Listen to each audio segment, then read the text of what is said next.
உங்கள் சத்யாவில் குளு குளு ஏசி ஆஃபர்.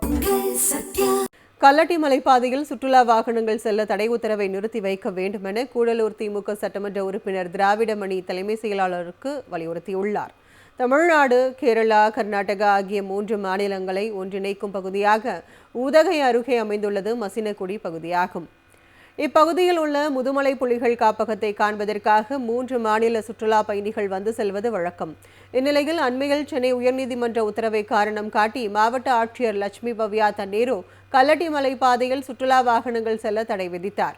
இதனால் மசினகுடி மற்றும் சுற்றுவட்டார பகுதியில் உள்ள பொதுமக்களின் வாழ்வாதாரம் கடுமையாக பாதிக்கப்பட்டுள்ளதால் இந்த சாலையை மீண்டும் திறக்க வேண்டும் என்று கூடலூர் திமுக சட்டமன்ற தொகுதி உறுப்பினர் திராவிடமணி தலைமைச் செயலாளர் மற்றும் வனத்துறை முதன்மைச் செயலாளருக்கு கடிதம் மூலம் வலியுறுத்தியுள்ளார்.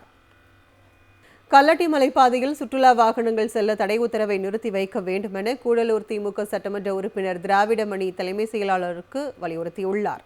தமிழ்நாடு, கேரளா, கர்நாடகா ஆகிய 3 மாநிலங்களை ஒன்றிணைக்கும் பகுதியாக உதகை அருகே அமைந்துள்ளது மசினகுடி பகுதியாகும். இப்பகுதியில் உள்ள முதுமலை புலிகள் காப்பகத்தை காண்பதற்காக 3 மாநில சுற்றுலா பயணிகள் வந்து செல்வது வழக்கம். இந்நிலையில் அண்மையில் சென்னை உயர்நீதிமன்ற உத்தரவை காரணம் காட்டி மாவட்ட ஆட்சியர் லட்சுமி பவ்யா தண்ணீரோ கல்லட்டி மலை பாதையில் சுற்றுலா வாகனங்கள் செல்ல தடை விதித்தார். இதனால் மசினகுடி மற்றும் சுற்றுவட்டார பகுதியில் உள்ள பொதுமக்களின் வாழ்வாதாரம் கடுமையாக பாதிக்கப்பட்டுள்ளதால் இந்த சாலையை மீண்டும் திறக்க வேண்டும் என்று கூடலூர் திமுக சட்டமன்ற தொகுதி உறுப்பினர் திராவிடமணி தலைமைச் செயலாளர் மற்றும் வனத்துறை முதன்மைச் செயலாளருக்கு கடிதம் மூலம் வலியுறுத்தியுள்ளார். கல்லட்டி மலைப்பாதையில் சுற்றுலா வாகனங்கள் செல்ல தடை உத்தரவை நிறுத்தி வைக்க வேண்டும் என கூடலூர் திமுக சட்டமன்ற உறுப்பினர் திராவிடமணி தலைமை செயலாளருக்கு வலியுறுத்தியுள்ளார்.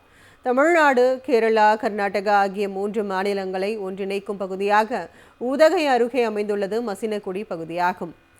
இப்பகுதியில் உள்ள முதுமலை புலிகள் காப்பகத்தை காண்பதற்காக 3 மாநில சுற்றுலா பயணிகள் வந்து செல்வது வழக்கம். இந்நிலையில் அண்மையில் சென்னை உயர்நீதிமன்ற உத்தரவை காரணம் காட்டி மாவட்ட ஆட்சியர் லட்சுமி பவ்யா தண்ணீரோ கல்லட்டி மலை பாதையில் சுற்றுலா வாகனங்கள் செல்ல தடை விதித்தார். இதனால் மசினகுடி மற்றும் சுற்றுவட்டார பகுதியில் உள்ள பொதுமக்களின் வாழ்வாதாரம் கடுமையாக பாதிக்கப்பட்டுள்ளதால் இந்த சாலையை மீண்டும் திறக்க வேண்டும் என்று கூடலூர் திமுக சட்டமன்ற தொகுதி உறுப்பினர் திராவிடமணி தலைமைச் செயலாளர் மற்றும் வனத்துறை முதன்மைச் செயலாளருக்கு கடிதம் மூலம் வலியுறுத்தியுள்ளார். உங்கள் சத்யாவில் குளு குளு ஏசி ஆஃபர்.